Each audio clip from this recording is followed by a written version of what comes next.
El Señor esté con vosotros. Lectura del Santo Evangelio según San Lucas.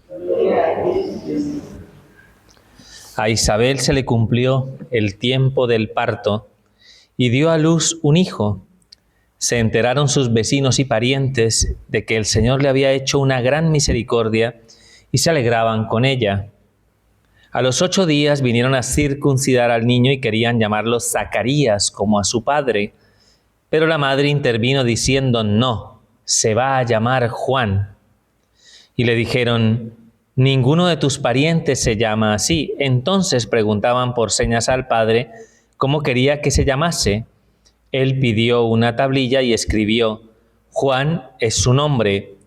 Y todos se quedaron maravillados. Inmediatamente se le soltó la boca y la lengua y empezó a hablar bendiciendo a Dios. Los vecinos quedaron sobrecogidos y se comentaban todos estos hechos por toda la montaña de Judea, y todos los que los oían reflexionaban diciendo: pues, ¿qué será este niño? Porque la mano del Señor estaba con él. El niño crecía y se fortalecía en el espíritu y vivía en lugares desiertos hasta los días de su manifestación a Israel. Palabra del Señor. Hay un detalle muy particular en la celebración que tenemos en el día de hoy, y es que la Iglesia normalmente no celebra los nacimientos de los santos. ¿De acuerdo? Normalmente cuando se celebran los santos casi siempre se celebran su vida, sus virtudes heroicas, casi siempre coincide con la fecha de su muerte o la fecha en la que fueron de algún modo declarados beatos o santos, ¿no?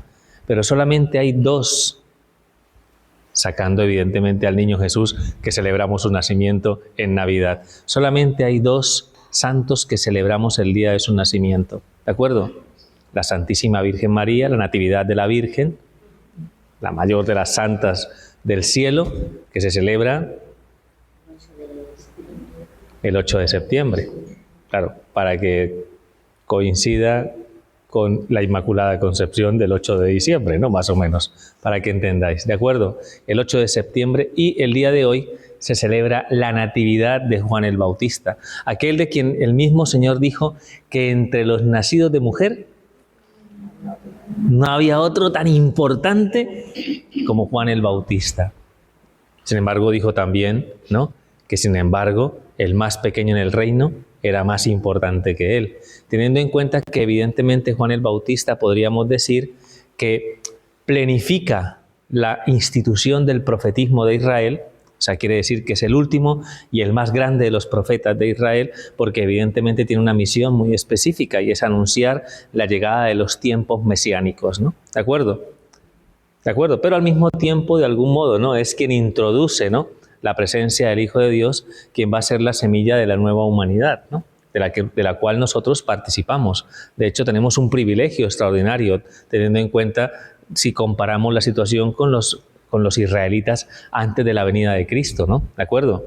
Evidentemente hemos recibido nosotros una excelencia y además se nos ha hecho partícipes del don del profetismo. Aquí todos somos profetas. Y no porque de alguna manera anunciemos hechos futuros, ¿de acuerdo? Porque el profetismo en la Nueva Alianza se entiende como la predicación y el anuncio de la salvación que Dios ofrece a través de su Hijo Jesús. La misión que encarna el Bautista se reproduce ¿en quiénes? Nosotros. En cada uno de nosotros. O sea que por eso el Señor buenamente hace énfasis en el alcance de nuestra dignidad, comparando evidentemente nuestra situación de cristianos, de hijos de Dios, con la situación de Juan el Bautista. ¿De acuerdo? Es un día excepcional en la Iglesia. Felicidades Juan, felicidades Juana por semejante santo, ¿no? ¿De acuerdo? ¿Hay alguien más que celebra su santo hoy aquí? No. Bueno, pues muy bien. Pues para que lo tengamos presente, ¿vale? Muy bien, ya sabéis cómo se dio la situación de su nacimiento, ¿de acuerdo? Zacarías, ¿no? Ese sería un poco el texto que hubiéramos leído en la misa de vísperas, ¿no?, de esta celebración, de esta solemnidad. Zacarías era sacerdote del turno de Abías, que iba allí al templo a prestar su servicio, como lo hacían todos los de la tribu de Leví. Estaba casado con Isabel, ¿de acuerdo? Pero no habían recibido la bendición de tener hijos. ¿de acuerdo? Que ya sabéis que en Israel no tener hijos siempre era motivo pues de un sufrimiento muy grande, ¿no? Toda mujer israelita anhelaba, ¿no?, de alguna manera tener descendencia en unión al cumplimiento de las promesas de Dios, y mucho más aquellas mujeres que pertenecientes a la tribu de Judá pues tenían la expectativa que de ellas viniera el prometido, ¿no?, el Mesías, Rey, Salvador. Por tanto, la fecundidad siempre era un don. Entonces, veíamos ese sufrimiento. Tenemos que ser conscientes del sufrimiento de Zacarías y de Isabel al ir entrando en una etapa madura de su vida y no tener descendencia, ¿no? ¿De acuerdo? Entonces, un día le toca a él una función que cumplían normalmente los sacerdotes, que era entrar al altar del incienso y ofrecer el incienso a Dios, que recogía las plegarias y las oraciones de todo el pueblo que esperaba fuera a que tuviera lugar pues este acto sacerdotal dentro del ejercicio del sacerdocio en el templo de Jerusalén. Entonces él entra solito allí a ofrecer el incienso, ¿y quién aparece? San Gabriel, el arcángel. ¿Sí? Hola, Zacarías. Y ostras, ¿no? Bueno, en fin, ¿no? Hombre, hay que poner un poco de imaginación al asunto, ¿no? Imagináis, ¿no?, uno como sacerdote y que de repente aparezca un arcángel, San Gabriel, ¿no? Me explico. A darle... El Señor ha escuchado tus plegarias, ha escuchado tus gemidos, ha escuchado, ¿no?, lo que salía de tu corazón, y el Señor te va a bendecir. Vas a tener un hijo, ¿no?, y le vas a poner por nombre Juan. ¿Cuál es la misión que tiene este, ¿no? Este es el que viene de alguna manera a anunciar al pueblo de Dios el cumplimiento de las promesas de salvación, ¿de acuerdo? Viene a reconciliar a los hijos de Dios, a reconciliar a los padres con los hijos, a los hijos con los padres, a preparar un pueblo bien dispuesto para la llegada, ¿no?, de aquel que venía de algún modo a ofrecer la salvación al pueblo de Dios, ¿de acuerdo? Es un mensaje extraordinario, ¿de acuerdo? Un privilegio de gracia, ¿no?, ante el cual Zacarías dudó y desconfió, ¿de acuerdo? Porque de alguna manera, ¿no?, para él en su situación era algo que se escapaba, ¿no?, de sus mejores de sus mejores expectativas, ¿de acuerdo? Entonces no daba crédito, ¿no?, a las palabras del ángel. Entonces, por eso el ángel en algún momento, en nombre de Dios, le dice que como no ha querido dar crédito a sus palabras, que va a quedar mudo a partir de ese momento, ¿de acuerdo? Va a quedar mudo hasta que se cumpliera aquello que el Señor le transmitía y le comunicaba. Claro, cuando se demoraba y ¿no? Zacarías no sale, ¿me explico? Hombre, no sé qué hace allí metido, que no sale, y cuando sale, ¿no?, y que sale de alguna manera, ¿no?, trastocado por la visión que ha tenido, mudo, es incapaz de hablar, claro, no sabía cómo comunicarse porque había quedado mudo, entienden que había tenido como una visión divina, ¿de acuerdo? Entonces al final toman la decisión, mira, mandémoslo a casa, ¿no? Lo mandan para su casa y allí de algún modo pues conoce, entendiendo conocimiento por intimidad, conoce a su mujer, en el sentido, ¿no?, tiene intimidad con ella, y ella engendra al pequeño Juanito, ¿de acuerdo? Así es como de algún modo nos presenta el Evangelio de San Lucas el inicio, ¿no?, de estos acontecimientos de gracia, ¿de acuerdo? Pero ya de algún modo, ¿no?, el anuncio del ángel Gabriel trae consigo un mensaje de esperanza, ¿no?, para el pueblo de Dios, porque de algún modo se ha destinado Dios a esta criatura para que de algún modo anuncie lo que el pueblo esperaba. Para el pueblo, el hecho de que de algún modo se anuncie este mensaje de salvación es un motivo de inmensa alegría y de gozo, ¿de acuerdo? Así que es algo que de alguna manera, ¿no?, pues nos llena a nosotros pues de muchísima esperanza, ¿no?, a la hora de ver el cumplimiento de las promesas de Dios. ¿Dios cumple sus promesas? Siempre. Cuidado que alguien dude. A ver si se queda mudo. ¿De acuerdo? A ver si se queda mudo. No hay que dudar ni desconfiar de las promesas de Dios. De hecho, yo cuando de algún modo, ¿no?, medito en torno a este evangelio, siempre suelo decir que aunque muchas veces no quedemos mudos como consecuencia, ¿no?, de nuestras resistencias, de nuestra falta de confianza y de fe, sí lo que produce en nosotros es la incapacidad de alabar y de glorificar a Dios, ¿no? ¿Me explico? Cuando tenemos esas resistencias dentro del corazón, no sé si me entendéis, y esa mudez es peor, honestamente.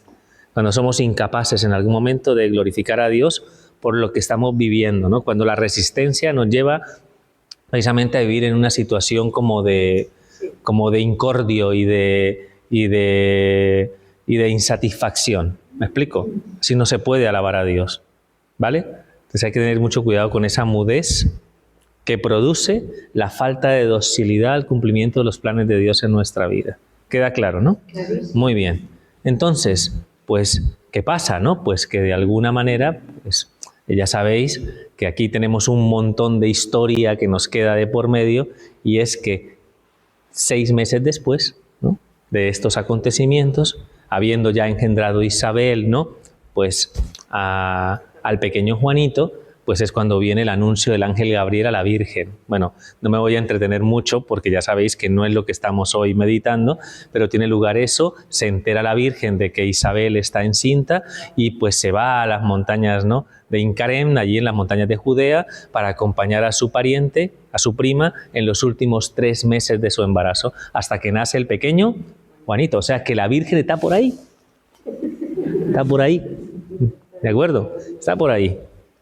Ya sabéis que cuando la Virgen va a encontrarse con Isabel, tiene lugar un acontecimiento también tremendo, que tiene por protagonista al pequeño Juanito, que es un embrioncito desarrollado de 6 meses en el vientre de su madre, ¿de acuerdo? En cuanto Isabel escuchó el saludo de María, la criatura, dice, saltó de alegría en su vientre. Y volvemos, ¿alegría por qué?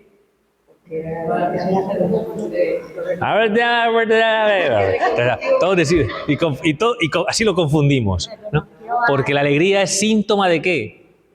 Del cumplimiento de las promesas de salvación de Dios. No es solo el hecho de, qué alegría está encinta Isabel, qué alegría está encinta la Virgen. No, es que está ya el Mesías, Rey y Salvador en medio de este mundo. Entonces, la presencia de Cristo produce un efecto en el pequeño Juanito, que salta de alegría y de gozo, anunciando que la salvación ha llegado, ¿no?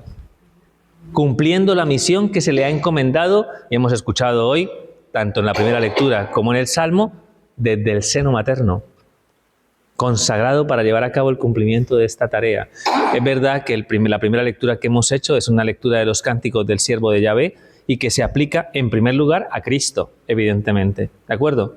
Las hemos leído en Semana Santa, ¿recordáis? En Semana Santa hicimos la meditación de los cánticos del siervo de Yahvé, pues hoy hemos hecho el segundo cántico, hemos leído el segundo cántico del siervo de Isaías 49, y pues aunque se aplica en primer lugar a Cristo, lo que quiere es ayudarnos a comprender cómo esta lectura y este salmo, que habla también de esta circunstancia, se puede aplicar, ¿no?, como también en la figura de Juan el Bautista, ¿de acuerdo? Llevado a cabo desde el seno materno para llevar a cabo el cumplimiento de la voluntad de Dios, consagrado desde el seno. Fijaos si tuviéramos que contemplar la luz de nuestra propia vida. O sea, desde el seno materno, desde que vinimos a este mundo, el Señor ya de algún modo nos ha llamado a una misión específica. ¿De acuerdo? Una misión específica. Toñi se preguntará, ¿cuál sería mi misión?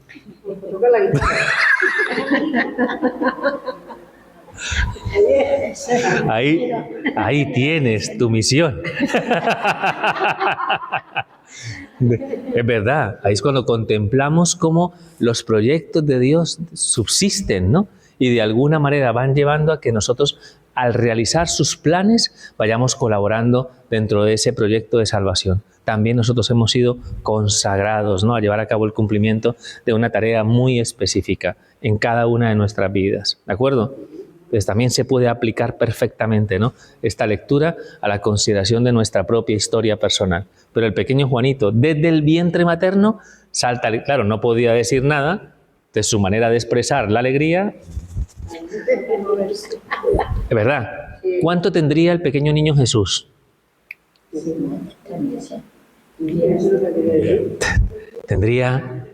Sería un embrioncito, ¿no? O sea, a la Virgen no se le notaba la barriga.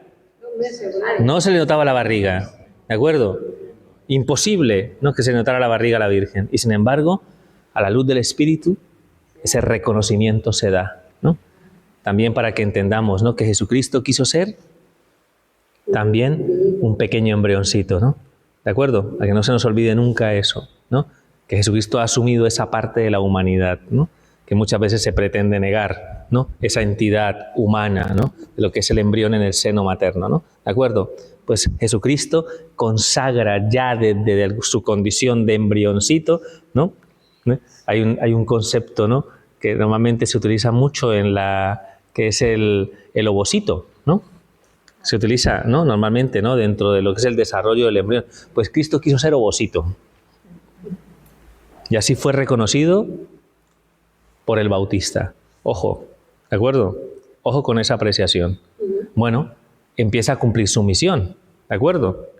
Finalmente, pues cuando seguimos en la lectura del Evangelio, llegamos al Evangelio del día de hoy, que es el día de su nacimiento, que evidentemente por ahí tuvo que estar la Virgen, ¿no? Entonces nace el pequeño niño, todo es un motivo de alegría y de gozo. Ya sabéis que Isabel se había recluido en las montañas de Judea, ¿no? Y en esa actitud, ¿no? Como de, no sé cómo llamarlo, ¿no? De contemplación, ella esperó y anheló el cumplimiento de la promesa, ¿de acuerdo? Cuando nace el niño llega el momento de circuncidarlo. ¿Cuándo se circuncidaban los niños? A los 8 días, como le pasó al niño Jesús también, ¿no? Pues mira, a los 8 días viene el momento de la circuncisión, entonces hay que ponerle un nombre al niño. Entonces le preguntan de algún modo, claro, no le preguntan a Zacarías porque Zacarías está mudo. Le preguntan a Isabel, ¿no? Oye, me imagino que le pondrás Zacarías como a su padre. Era lo más normal. Ya sabéis que aquí también, más o menos en España, tenéis esa costumbre, está muy dada, ¿no? Que Fulgencio abuelo, Fulgencio padre, Fulgencio hijo, Fulgencio nieto, ¿no? Más o menos, ¿no? Es muy común, ¿no? Esa circunstancia, eso es muy de Israel, o sea, muy de las costumbres de Israel, que se pusiera el nombre de su padre, ¿no? Mucho más por la honra, ¿no? De lo que significaba esa gracia, ¿no? Que el Señor había obrado, ¿no? En Zacarías y en Isabel, dentro de una sociedad eminentemente patriarcal, ¿no? ¿De acuerdo? Pues muy bien, ¿le pondrás Zacarías como a su padre? Entonces dijo Isabel, no. Se va a llamar Juan. ¿Eso qué plantean Isabel? Que plantean Isabel, ¿no? La conformidad plena con los planes de Dios. ¿Me explico? La aceptación de los planes de Dios. No le vamos a poner el nombre nuestro, ¿no? Conforme a nuestra forma de considerar la realidad, vamos a poner el nombre que Dios ha escogido para esta criatura. Se va a llevar a cabo en él el cumplimiento de la voluntad. Se va a llamar Juan. Claro, les extrañó. Y como de algún modo, pues, quisieron ningunearla, ¿no? Y dijeron, nah, esta no se entera. Vamos a preguntarle a Zacarías. Zacarías, ¿qué nombre le ponemos al niño? Me digo a mi mujer. Que eso no ha cambiado mucho. Lo que diga la mujer, claro. Eso no ha cambiado mucho. ¿A que no, Javi? Nada, esto es broma. Ni tan broma, padre, ni tan broma, ¿no? Isabel, ¿en tu casa quién manda? Lo que diga mi mujer.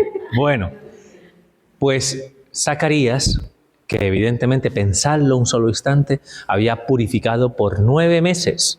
Desde el momento, ¿no?, en el que le fue anunciada esta noticia hasta el nacimiento del pequeño Juanito, había purificado durante todo ese tiempo lo que significa la confianza plena en los planes de Dios. Por eso no duda un solo instante en coger una tablilla y escribir Juan es su nombre. Cuando él lo escribe, ¿qué pasa? Se le suelta la lengua, es verdad. Se le suelta la lengua y ahí es cuando surge uno de los cánticos más bonitos que tenemos, ¿no?, dentro de la lectura de la palabra de Dios, que acompaña nuestro rezo de laudes. Es que lo rezamos, es el himno de laudes. Por tanto, todos los que rezamos los laudes, no sé, nosotros llevamos años y años y años, todas las mañanas, rezando este himno, ya no lo sabemos de memoria, evidentemente. Como no sabemos el Magnificat o el Nunc Dimittis, ¿no? Son himnos que de algún modo hacen parte de la liturgia de las horas dentro de los consagrados, religiosos, clérigos, etc. No sabemos este himno. Un himno precioso, ¿no? A ti, niño, te llamarán profeta del Altísimo, porque irás delante del Señor a preparar su camino. ¿De acuerdo? Eso es lo que le dice Zacarías a ese pequeño. Qué bonito es esa expresión. Yo también me digo muchas veces, como no le hubiera puesto Juan, estaría paralítico el pobre. No sé si me entienden, ¿no? Es verdad, una lección le habría dado el Señor.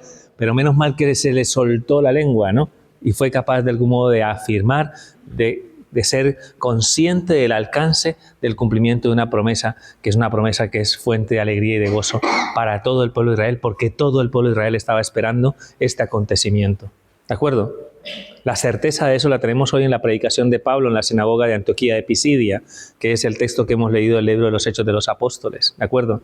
Cuando le está predicando a los judíos lo que los judíos esperaban y anhelaban. Ya sabéis que del linaje de David vendría un descendiente, ¿no? Y que se esperaba que ese fuera el Mesías, Rey y Salvador. Pues Juan lo anunció, ¿no?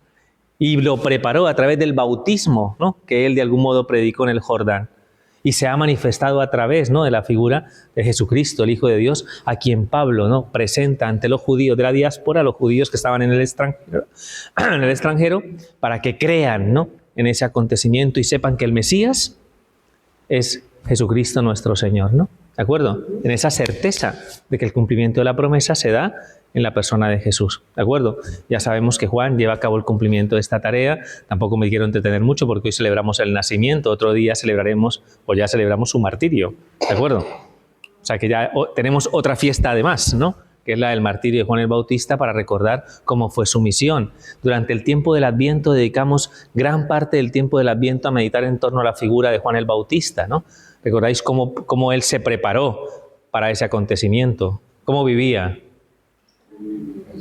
De restaurante en restaurante.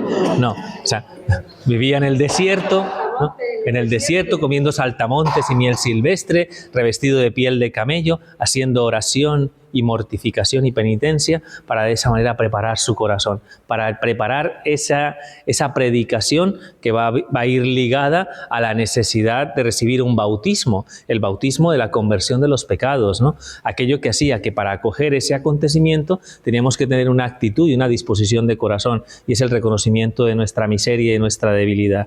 Los que iban al Jordán a encontrarse con Juan, lo que hacían era reconocer que eran débiles y frágiles, ¿no? Porque la llegada de los tiempos mesiánicos, la llegada del Salvador, coincide fundamentalmente con esa disposición del corazón. Solo los humildes son los que son capaces de reconocerlo.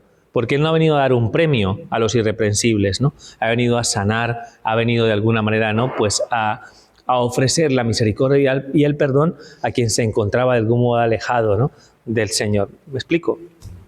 Entonces, pues es maravilloso comprender ese sentido del bautismo, porque también nos ayuda a recordar que también nosotros estamos llamados a realizar ese recorrido, ¿no?, de purificación de nuestro corazón, de humildad, para que de algún modo pues podamos acoger ese anuncio de salvación y nos llenemos de la alegría que hoy nos quiere transmitir y comunicar la liturgia de la Iglesia, ¿no?, invitándonos a eso, a llenarnos de alegría porque la salvación se nos ha manifestado en la persona de Cristo. Repito, para transmitir al pueblo de Dios la alegría y el gozo de saber que el Hijo de Dios ha venido a salvarnos. ¡Aleluya! Que uno dirá, oye, está bien que saltemos por encima de las hogueras, ¿vale? Muy bien. Pero es que la alegría verdadera es sabernos amados, sabernos redimidos por el amor de Cristo que ha venido a este mundo, para que no perdamos la esperanza, para que no perdamos la confianza, para que nos sintamos fortalecidos y sobre todo para devolvernos nuestra identidad como hijos de Dios. Y eso es algo que hay que agradecer toda la vida. Y es un motivo de enorme gozo. Hoy recordamos este nacimiento para llenarnos de alegría. Nos alegramos siempre porque nace un niño. ¿Me explico? Porque da esperanza, en fin, ¿no? Pero hoy nos alegramos porque este niño trae consigo la noticia que espera y anhela profundamente nuestro corazón. Así que os invito que nunca perdáis ese sentido de la alegría. ¿De acuerdo? Que nunca perdamos ese sentido de la alegría. Que de alguna manera, ¿no?, el acercarnos al Señor no sea una situación, no sé, ¿no?, como lúgubre. ¿Me explico? Como lúgubre, así, un poco. ¿A dónde vas? A misa. Venga. ¿De dónde vienes? De misa. Y me dice, madre mía, por Dios. Es verdad, que yo lo digo, y lo digo sinceramente, que de algún modo nuestro testimonio es un testimonio muy... No nos creemos lo que escuchamos. Y cada día se nos anuncia esa gracia. Se nos dice que el Señor nos ama y que el Señor ha venido a salvarnos. ¿Cuánta alegría deberíamos tener? ¡Buah! Pero Padre, la vida es difícil, tal, sí, pero en medio de esa dificultad el Señor se hace presente en tu vida. Acógelo, acéptalo, recíbelo en tu corazón, ¿de acuerdo? Y seguro que de algún modo hoy entendemos por qué celebramos esta solemnidad, ¿vale? Así que continuamos la celebración de la Eucaristía y le pedimos esta gracia especial al Señor, que nos devuelva la alegría de la salvación. Que así sea.